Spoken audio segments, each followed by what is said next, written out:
Welcome to the Reach for Reading Orchestrating Small Group Instruction on-demand training module for grades 1 and 2. My name is Denise Detmar and I am the Associate National Training Manager for National Geographic Learning, and I'm excited to assist you in this training session today. While the big question can whet the student's appetite for reading, good literature seals the deal.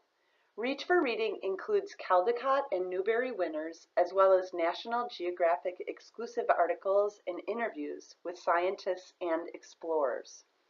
The rich multicultural selections and the assortment of genres entice your students. While they have something in front of them that they want to read, they are then motivated to learn how to read well. Reach for Reading's leveled libraries will help ensure that students have access to high-interest fiction and nonfiction texts at their appropriate reading levels. The goals for this session are to understand the research behind small group reading, learn what to think about and consider when creating your reading groups for your classroom. We'll look at the small group lesson plans included in Reach for Reading in grades 1 and 2, investigate the student learning stations, and also view the online resources. We have a lot to talk about, so let's get started. Fontes and Pinnell share a rationale for using small group reading in your classroom. Quote, "Teachers cannot expect students to expand their reading abilities on their own, even if they're given time to read. Explicit instruction is essential for most students and will make reading more powerful for all students." End quote. So what is small group reading? Small group reading is small group instruction where a teacher is working with a small group of students on a specific learning objective. This small group consists typically of 2 to 6 students, and this provides students with a reduced student-teacher ratio. Small group reading typically will follow whole group instruction, and it does in our program as well. So now that you know what small group reading is, why should you use it in your classroom? When you use small group reading, you're able to reach students that have varying interests, varying strengths, and different personalities. Research has shown that small group reading is more effective than using only whole group instruction in your classroom.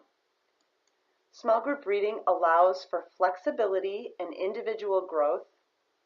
It provides opportunities for students to work closely with their peers and also to do some close reading with the text. And it enhances development as critical readers, writers, talkers, and thinkers, as these students share what they learn about the big question from their book that is at their own level. I call that a just right book. Small group reading is definitely an important component of balanced literacy.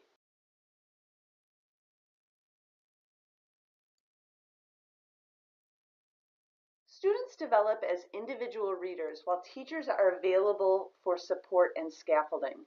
This is a big reason of why you should use guided reading in your classroom. Students will also learn skills and strategies that allow them to read difficult texts independently. They will experience success in reading for comprehension and explicitly meaning. And students actually receive more individual teaching time when you meet with them in small groups. Teachers can also use good literature to strengthen reading comprehension strategies. And we'll talk a little bit more about that on the next slide.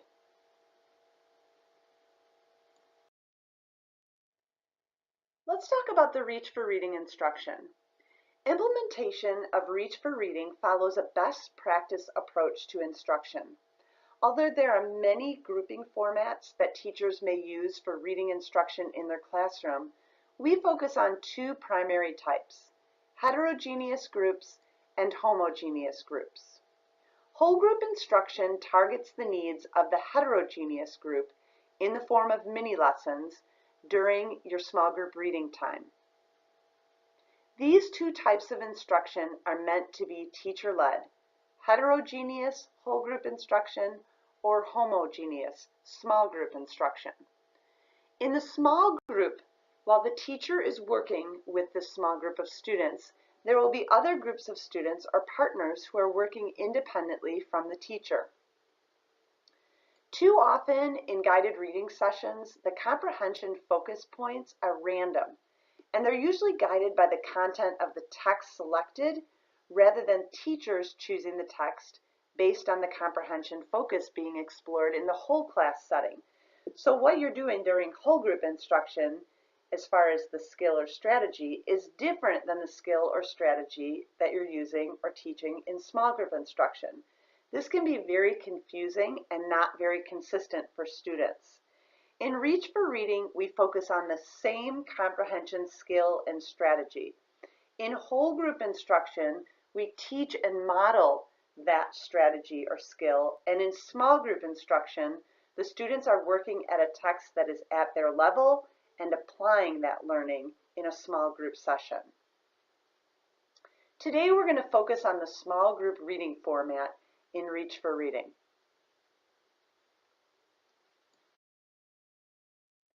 Reach for Reading focuses on a gradual release of responsibility. The role of the teacher and the student changes with time. In my opinion, this is called risk-free learning. Educators will teach and model first, and then they'll allow students to practice that skill or strategy in a small group with the teacher giving support. Now, it can also be done in a whole group where they're working with partners or pairs, or where they're just talking amongst each other. The teacher will give supports and scaffolds before they release students to try it independently on their own. This is often referred to as I do, we do, you do.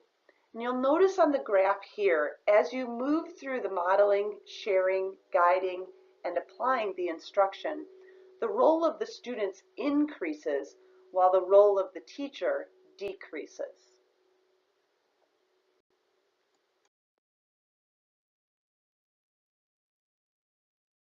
Best practices based on research are found online in the professional development link on mygconnect.com. One of them is called Orchestrating Instruction by Leda Kratke and Jennifer Turner. This is a must-read before beginning small groups in your classroom. Reach for Reading incorporates best practices into our program using literacy routines. Specific routines for grades 1 and 2 are found in the professional development link on the mygconnect.com website and also in the Unit 1 and 2 Teachers Editions. I have pointed out a few routines that connect to small group reading in 1st and 2nd grade on the slide here. Small group and partner games, leveled reading routines, learning station routines, and also an independent reading routine. You'll also find additional routines for grades 1 and 2 in those same places. Also found in the professional development link online are brief recorded video sessions. I suggest viewing the session on small group reading, Reach for Reading and the Daily 5, close reading, and the one on differentiating instruction as you begin to develop small group reading in the classroom. These are found in the Research and Best Practices tab. The instruction in Reach for Reading is set up in a workshop-based model, beginning with whole group instruction, before moving on to small group reading time and learning station time.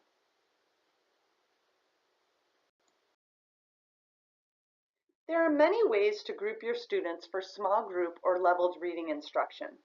In grades 1 and 2 of Reach for Reading, the term leveled reading time is synonymous with small group reading time. You can group your students based on interest, ability, friendships or a student choice, the teacher choice, or even random for some specific days. Students can be grouped by gender, similar or mixed talents, need-specific skills such as phonics, or reteaching. As you begin to create small groups, you may want to use some of the tools found in Reach for Reading to assist you. Running records, placement tests, and student observations are terrific tools to help create small groups in your classroom.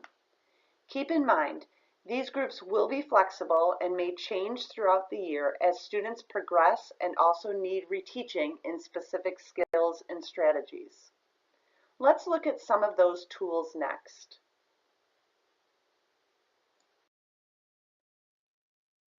Reach for Reading uses running records. It's called our oral reading assessment, and these help teachers in the evaluation of text difficulty, helps you to group your children appropriately. It aids in the acceleration of a student and when to do that, moving them to another group. It monitors progress of students, and it also helps you to observe particular difficulties in some of your students as you're moving through. The reading placement test assesses reading levels to place students in the appropriate leveled books during leveled reading time. Remember, this term is the small group reading time term as well. This placement test also includes a phonics portion that can be used to determine which students need support in phonics and which students may not. This placement test is available in print or online under the Teacher Resources tab.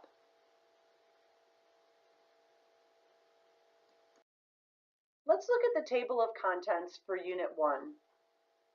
Each unit follows the same instructional path. You will always begin with a unit launch and introduction of the theme before moving on to the instruction, which in grades 1 and 2 is broken down into 4 weeks. Each week of instruction incorporates phonemic awareness, phonics, and reading. The instruction for a student writing project is introduced in week 4, but may also be worked on through the entire unit. And each unit ends with a wrap-up. Down the left-hand side, you'll see the genre of reading and the guided reading levels of the anthology texts. You'll also see the multiple close readings that are highlighted here in blue.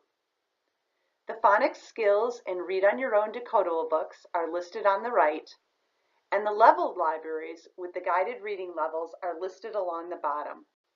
The leveled library books shown here are the texts that are used during small group reading time and what we're going to focus on today. As we have talked about, Reach for Reading is based on the rotational model. A model day would have whole group instruction at the beginning to start the day. So you would meet with your whole group in the beginning. Then you would break your students up into small groups.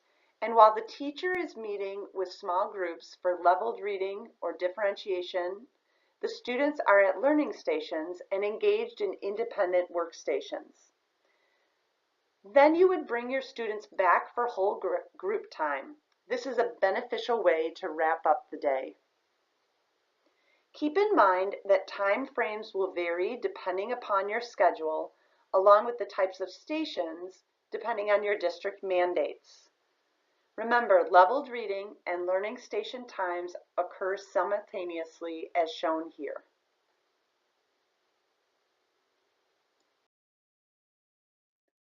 The resources pages in the front of each unit are divided into the resources that you will need for whole group time, leveled reading time, learning station time, and your planning resources and assessment and reteaching.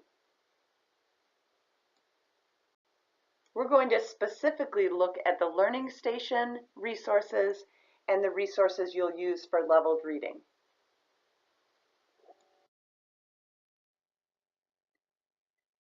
On the Skills at a Glance page for Unit 1, you'll see all the skills for the entire unit broken down by the week. You'll also notice here that leveled reading time all the way to the right and learning station time activities are highlighted. The weekly planner focuses on the skills for each week of instruction. Each day is divided into the workshop layout mentioned earlier. Common Core standards are listed for each lesson, and tested skills are identified.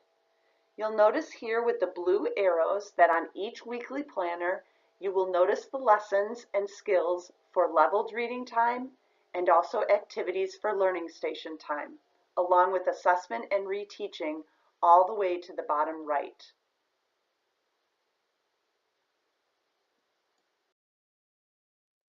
Now let's take a look at the leveled reading for the unit. First, take a look at the suggested pacing by week. You'll see that on a bar across the top of the page. As you can see, it's suggested that students will read 2 books per week. Below that bar is the pacing of the list of the 16 leveled books provided for this specific unit. Each title also includes the author, content connection, genre, and the length of the book.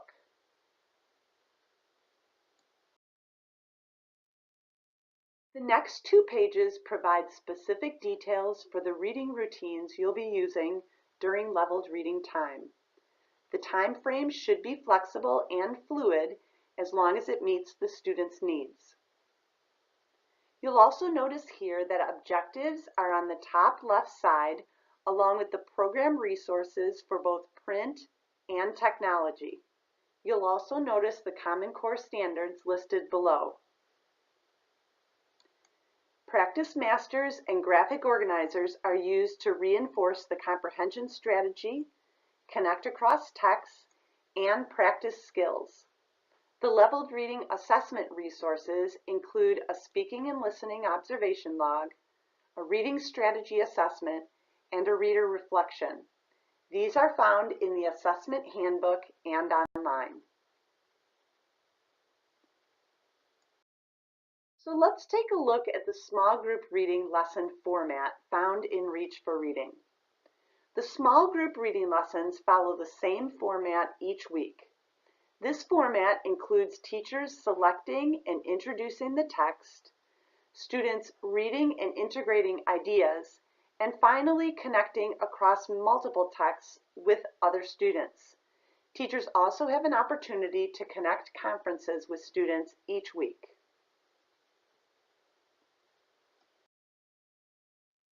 As you select the text, in Reach for Reading, we suggest that you select 8 books for each child to read over the course of the unit based on their interests and reading levels. Establish a weekly reading plan and notice that students will read 2 books each week.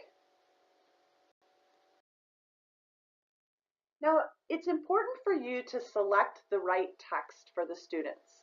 When you choose a text that's easy, it allows children to focus on the meaning and enjoy the humor and suspense of that text, but may not challenge them with fluency. An instructional text will allow readers to learn more and progress, and also it provides practice of known strategies, but also allows for problem solving.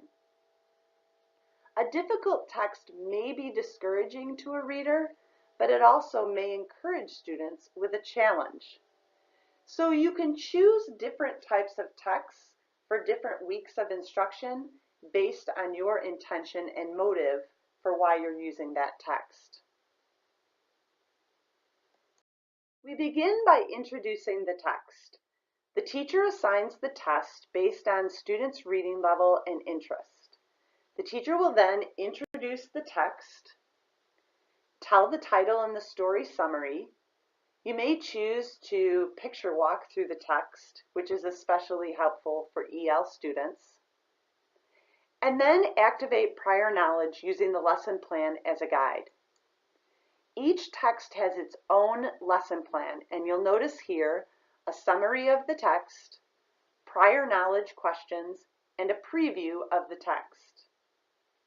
The teacher will then preview story words with students and establish the reading plan, mapping out the week for all the students in the small group. Next, it's time to read and integrate ideas. Instruct students to read independently and circulate and observe children as they're reading. You may want to ask them to read a page aloud or note miscues as you check for fluency. Remember to connect the text to the big question.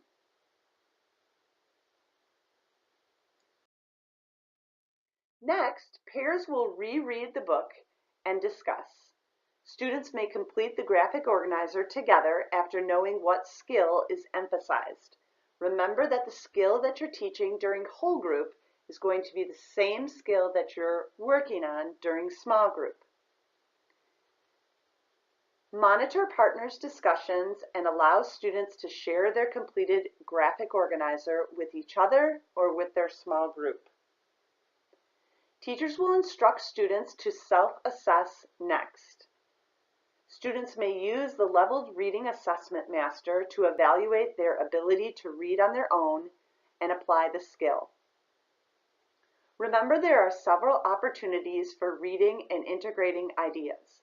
Graphic organizers, speaking and listening observation logs, and also reader reflections may be used to aid in this reading comprehension. Continuing with the opportunities for reading, integrating, and writing, allow students to self-assess with an assessment master and also complete a writing option and share that with the group. Again, in the lesson plan for each text, there will be building comprehension questions and writing options. And here you'll see that reader reflection where students can also self-assess.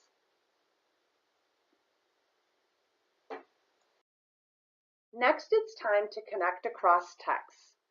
Connecting across texts is where teachers will group children of mixed ability levels into clusters representing different combinations of books.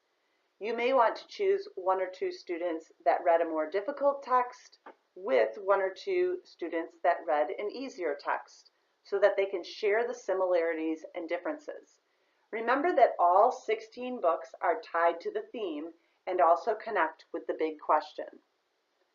Introduce this activity with a practice master reminding students of the big question. Each child will have an opportunity to retell his or her story and summarize his or her book. A practice master may also be used to guide this discussion. Teachers may also use the speaking and listening observation log to assess students' participation in this discussion. These opportunities to connect across texts are found in the Teacher Resources tab under Unit 1, Leveled Reading Practice Masters, and then go to Additional Assessment Resources to obtain that speaking and listening observation log.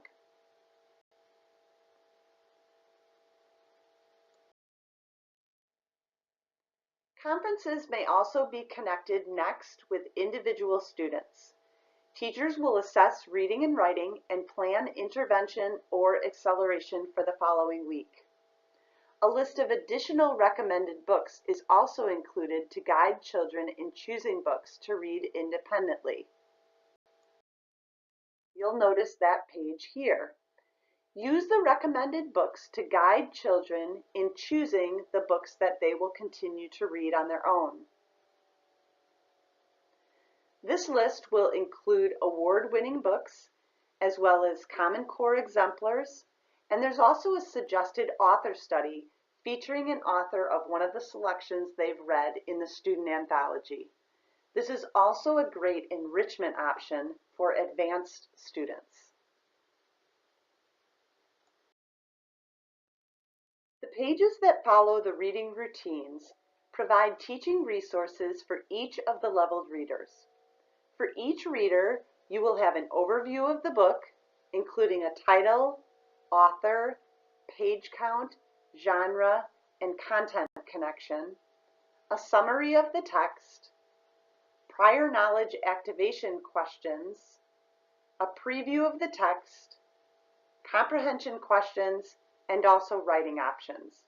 And as we mentioned before, practice masters are included and are customized to each of the level books. So now that you know what you will be doing with the students, let's look at what the rest of the class might be doing. Remember that you want your students to be reading, writing, speaking, and listening every day. These are the domains of literacy that each child should be included in working with each day. Your students may be reading independently or in small groups. They may even be listening to stories online or at a listening center. Students might be writing in response journals or playing the online phonics or vocabulary games found on the website. Maybe students will be conducting research or doing related word work practice or working at a listening center, listening, doing word sorts, or doing some vocabulary practice. Routines are also an excellent thing to engage students in their small groups. In the beginning of each of the units, before the instruction, you will find pages with a blue stripe across the top. Learning stations are provided, including multiple options for each strand or domain of literacy: listening, speaking, reading and writing, cross-curricular, and intervention. Learning stations connect to the unit theme and are ideal for rotations while the teacher meets with small groups for differentiation, guided reading, reteaching, or literature circles. Many of these learning station activities are found in the trifold books, and in first and second grade you have 2 of them.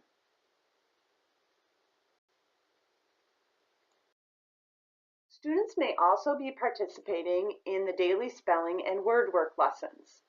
Daily language arts lessons are provided for spelling and word work and may also be used for individuals or small group learning station activities.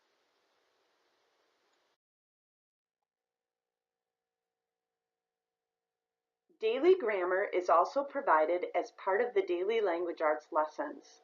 The grammar skills will build upon each other as students progress through the units. And of course, you may have other ideas as well. You may have file folder games or activities that you have planned that work well for your literacy centers as well. Let's take a look at some of the options for a rotational model with varying numbers of groups. This is an example of reading in a station rotation model, where some students are listening to audio recordings or books, other students are reading to self, and other students are in a teacher-led reading group. Here is another example of a rotational model with 3 groups. One group is working with the teacher, while another group is working independently, and the third group is at centers around the classroom. Now let's look at an example of a rotational model using 4 groups and ideas for each rotation. One group is at a reading station, either independently reading, partner reading, doing comprehension coach, vocabulary or phonics games, or reading routines. Another group is writing. These students might be working on the writing project, doing some of the daily writing, or engaging in writing routines. Another group is doing speaking and listening. They might be working on comprehension coach or looking at some of the online resources found on www.myngconnect.com. And the fourth group is doing grammar and spelling. They may be working on the word work, their practice book, daily spelling, or grammar. In this rotational model, the teacher-led group would be either the reading group or the writing group.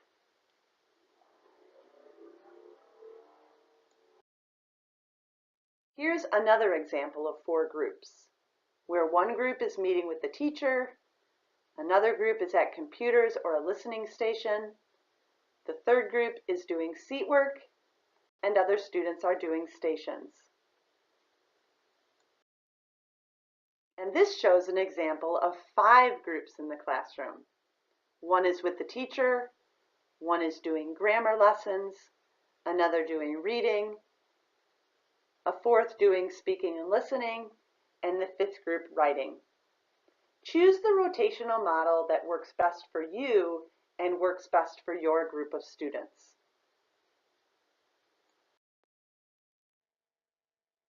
To access the author monographs, the routines, and also the recorded video sessions, access these in the professional development link on the website. The other resources we discussed today are found in the resource directory right above the professional development link. Once you're in the professional development link on the website, there is video sessions on Daily 5 and the connection to Reach for Reading, found in the Research and Best Practices tab.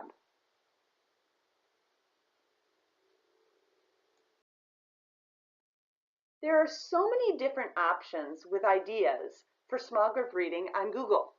And I also suggest using Daily 5 and Cafe as a great resource as you're setting up your small groups. One idea I found using Google for organizing your leveled books is shown with the pictures here. I suggest searching google.com and narrowing the search to images for more ideas. Whether you have years of experience or have just started your education journey, this is the beginning of an exciting start to small group instruction and increased student success in the classroom. So think about it. What are you most excited about when it comes to orchestrating small groups in your Reach for Reading 1st or 2nd grade classroom?